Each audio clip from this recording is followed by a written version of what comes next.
მოგესალმებით, წარმოგიდგენთ ერთ-ერთი ამოცანის გარჩევას. წავიკითხავ პირობას და 2 წრეწირი გავამზადე, თუმცა ზომებში ცოტათი შევცვლი და ერთად ამოვხსნათ. სამქროში ბირთვის ფორმის 2 დეტალი დაამზადეს. ერთის რადიუსი 4,5 სანტიმეტრია, მეორის დიამეტრი კი 1,2 დეციმეტრი. ორივე დეტალი საღებავის ერთნაირი ფენით დაფარეს. რომელი დეტალისთვის დაიხარჯა მეტი საღებავი? რა თქმა უნდა, ბირთვი ცოტა სხვა რამეა, ეს არის უკვე სამგანზომილებიანი, როგორც ვთქვათ, ცილინდრია, კონუსია, კუბი, მართკუთხა, პარალელეპიპედი და ასე შემდეგ. მაგრამ ჩვენ მოდი ერთი ხედი ავიღოთ, დაუშვათ ზედხედიდან ან გვერდხედიდან ამ ბირთვისა. რომელი ბირთვის ზედაპირის ფართობიც იქნება უფრო დიდი, რა თქმა უნდა, მასზე მეტი საღებავი დაიხარჯება. ეხლა მოდი შევხედოთ რადიუსებს.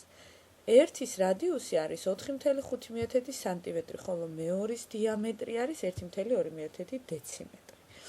პირველ რიგში ეს ორი წინადადება რაღაცნაირად ერთ ენაზე უნდა გადავაკეთოთ. ანუ რადიუსი უდრის 4,5 სანტიმეტრს, რადგან გვაქვს, მოდი ეს დავტოვოთ, ხოლო დიამეტრი რომ უდრის 1,2 დეციმეტრს, მოდი ეს გადავიყვანოთ ჩვენ ჯერ სანტიმეტრებში და რა თქმა უნდა 1 დეციმეტრში 10 სანტიმეტრია, ამიტომ 1,2-ს 10-ზე გავამრავთ და გამოგვივა 12.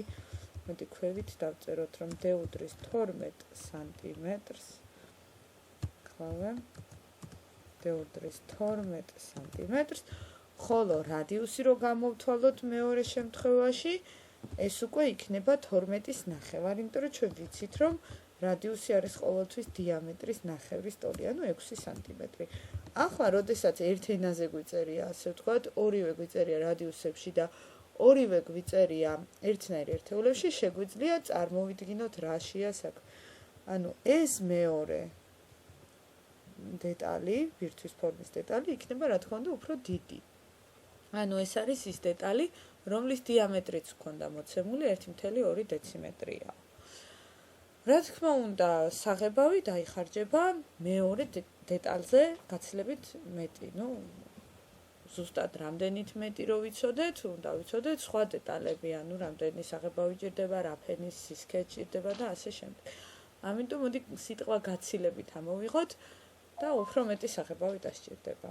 იმედია გასაგებად ავხსენეთ, თუ რამე კითხვები გაქვთ, კომენტარებში დამეწერეთ. მადლობა.